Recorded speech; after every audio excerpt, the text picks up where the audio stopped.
best college paper in the state.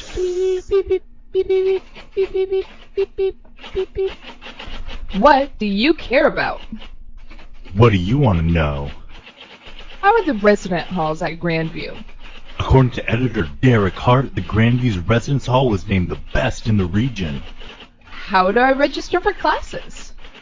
According to John Anderson's March 5th story, Grandview recently enabled students to register online. How do I get involved with volunteer work?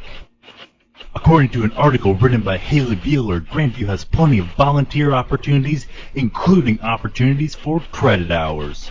Is it true that we have alligators in the sewers? That is not a Grandview-related question, but no, we don't. Where can I get one of these awesome papers? They're located in buildings all across Grandview's stunning campus. How much do they cost? They're free because Grandview's paper is the best in the state. Don't end up like these people. Oh, come on. What's wrong this time? My motorcycle won't start and I have to be to work in 10 minutes. Don't you think it's time we look at a new vehicle? Now, honey, you know how I feel about the gift your mother gave us when we got married. It's the most beautiful thing we've ever owned. Beautiful? It's an antique motorcycle from 1913. Beauty is in the eye of the beholder. Look, I'll drive you to work, but we are car shopping tonight. What about the baby? What? Baby? Introducing the new 2010 Cadillac SRX with a powerful fuel-efficient V6 engine. It will change the way you drive. This Cadillac is so spacious, there's so much room for the baby. You can fit the motorcycle in the car? Well, actually, I meant our baby.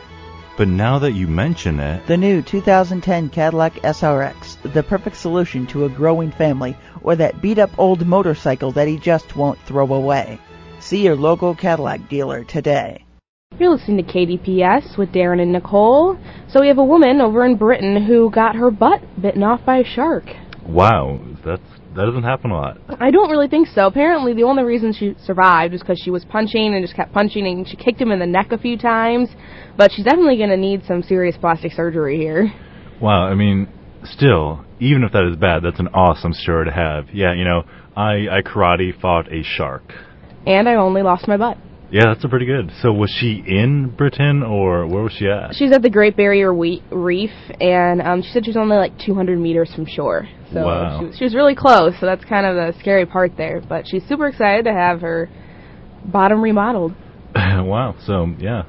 Man, she should have got out some, more karate moves on that. Maybe some nunchucks underwater. Definitely nunchucks. I mean, just pull those out of her bathing suit and see whatever they can do. So, yep, she punched it in the neck and punched it in the nose and just started kicking until, there was nothing left. Okay, so if you ever get attacked by a shark, just keep on punching it.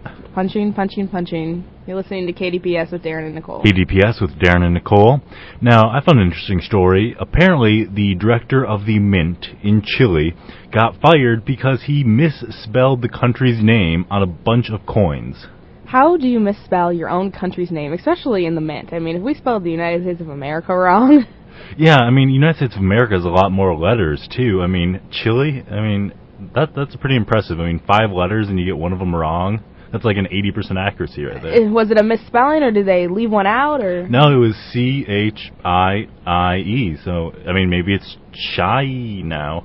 And a little foreign accent on that. Yeah, but apparently, I guess you can't give them that much crap, because they were 50 peso coins worth about 10 cents, so sort of like a dime. Not a lot of money. If they screwed up the $100 bill, that'd be something else. Yeah, at least it wasn't, a large amount of coins. That's the only good thing, but I'm sure they're worth a lot now. Yeah, so if you're in Chile and listening and you have any coins that are misspelled, you might want to keep those for collectible purposes. Or sell them. You're listening to KDPS with Darin and Nicole. Listening to KDPS with Darin and Nicole. So we have a giant bunny rabbit, which apparently was 4 feet long and weighed about 3 stone, which is about 42 pounds in American poundage, and which died in May 2009. But her child, Ralph, is only a year old, and he is already longer and heavier than his mother. That's just impressive. That bunny's must be 3 feet tall and just knocking people over. He weighs more than an average, American 3-year-old. Wow, that's crazy. I mean, I don't see how a rabbit can get that big. I mean, don't they just eat vegetables all the time? I mean, isn't that like the perfect diet? Well, apparently it's, in British money, 10 pounds worth of food a day. Wow, that's probably more than I spend on food every day. I don't even know how much money I spend on food every day, but the dad was apparently 35 pounds and 3 feet 1 inch as well, so it kind of runs in the family. Yeah, that rabbit just looks huge. Now, I think that rabbit could take on the shark.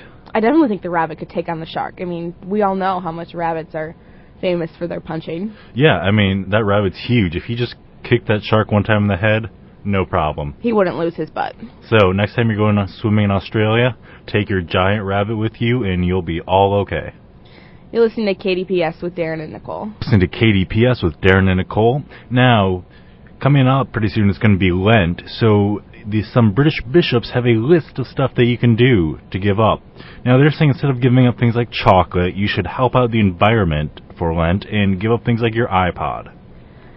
I'm not sure I could do that. I mean, I use my iPod every night and every day. I mean, listen to music, go to bed, get on the internet. I mean, how would you give up something that you use every day? I mean, it's not like it's food. Yeah, exactly. The other thing is, though, I mean, you don't think that using your iPod probably does a lot for climate change. Maybe making one, maybe if you threw it away and got a new one every month, but I mean, just recharging it, that doesn't seem like a bad thing. I just plug it into my little iHome, or, yeah. I don't want to sync it up with my computer. But in case you don't want to do that, they have a list of other suggestions to help climate change for Lent. You can cut up meat and vegetables thinner so they cook faster, and flush your toilet less often. Now, personally, I just go around flushing my toilet constantly all day, so that'll be an easy one to give up. Well, I mean, every time I walk by the bathroom, I just have to flush the toilet. Yeah, me too. I love the wasting of water. I mean, you should just, when the people upstairs in my dorm room flush the toilet, you can hear the water come down the pipes in our walls, and that's my favorite sound. Yeah, so, man, these are some tough suggestions. I don't think I'm going to do any of these. Wouldn't just cutting food smaller make me want to eat more? Yeah, that's what I think. I might want some chocolate. Mm-hmm. Oh, all right. These are some pretty tough suggestions. Probably actually just going to make it worse. But in case you're looking for something, you're listening to KDPS with Darin and Nicole. Listening with KDPS with Darin and Nicole. So American Idol seems to be popular. They're on their season 9. And lucky for Des Moines, Caitlin Epperly was named one of the 24 semifinals this past Tuesday night. I mean, when you liking American Idol, hating American Idol? I've sort of forgotten about American Idol now that it's on its 9th season, apparently.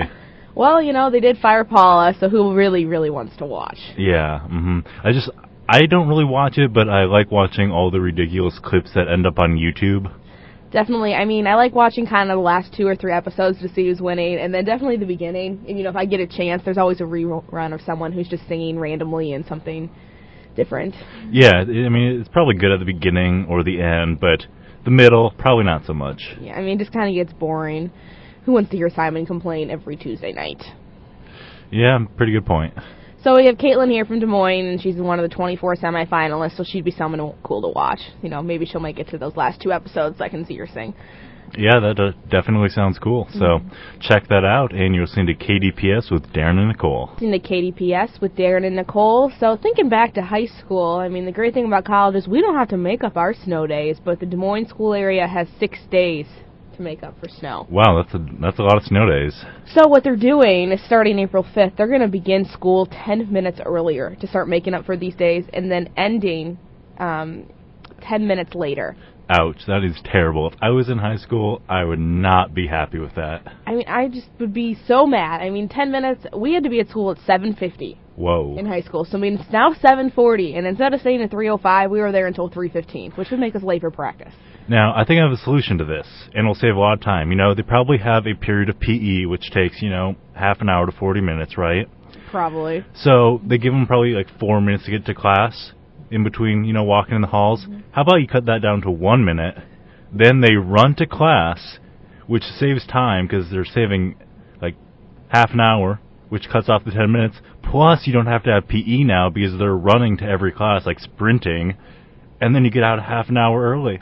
This is true. They are trying to take some time off of advisory or homeroom courses, and then trying to make the passing periods smaller, but I don't think a minute's enough time. I mean, my school was pretty big, and I could not get from one end to the other in 1 minute, especially with my locker. Well, in that case, you'd have to sprint, and you'd get into very good shape and not have to go to PE later. This is true. So lucky for Des Moines, they're going to get an extra 20 to 30 minutes of school starting in April, and then they still have 2 snow days to make up anyways.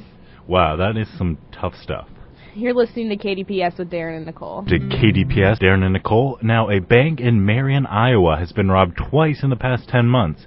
So to fight back, they're putting some GPS technology in the money bags so that if they get robbed again, they can track where the criminals are. How can you get robbed twice? I mean, wouldn't after being robbed once, they put up some serious amount of security? I mean, twice in 10 months? That's not even a year.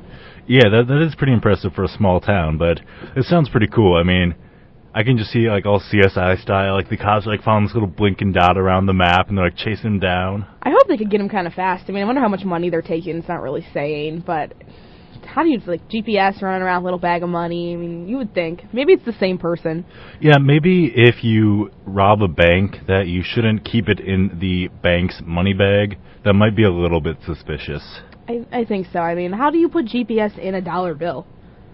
Well, I think they put it in, it looks like they just put it in, like, the money bag, I guess. I don't know. That's sort of weird. I think, putting this, in the paper, someone who stole it might get rid of the bag. Yeah, exactly. But I think this was the plot of No Country for Old Men, although it was back in the 80s, so they had this little radio transmitter and this huge bag of money. And then, like, the killer, like, tracked him down, was like, had the little radio up to his ear.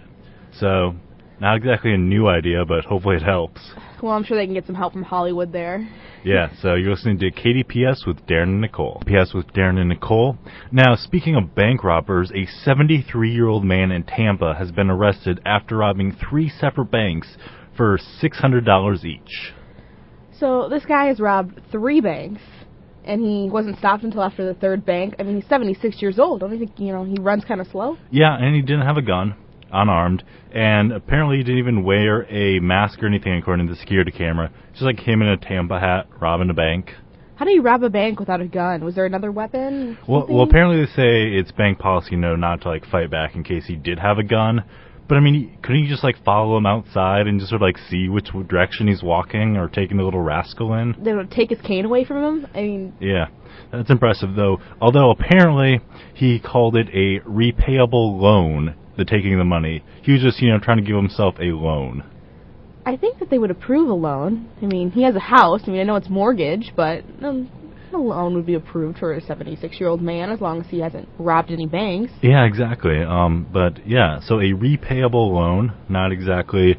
Now, normally loans are given, you don't demand them and steal, but I guess the problem with these banks in Tampa is they didn't have the awesome GPS tracking technology. I mean, you just would have known where he was, and he wouldn't have been able to rob any other banks.